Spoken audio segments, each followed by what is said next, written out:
Hi guys, এই যে দেখতে পাচ্ছেন, হ্যাঁ আমাদের নানা ভাই মানে মিডিয়া জগতে প্রচুর পরিশ্রম করে। এত পরিমাণ পরিশ্রম আর কেউ করে না।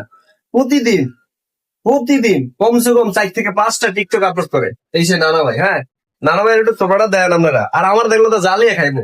তবে হ্যাঁ, স্পেশাল যেটা হচ্ছে এই নানা ভাইয়ের আইডিটা একটু দেখেন। নানা ভাইয়ের আইডিটার নামটাই খুবই স্পেশাল একটা নাম।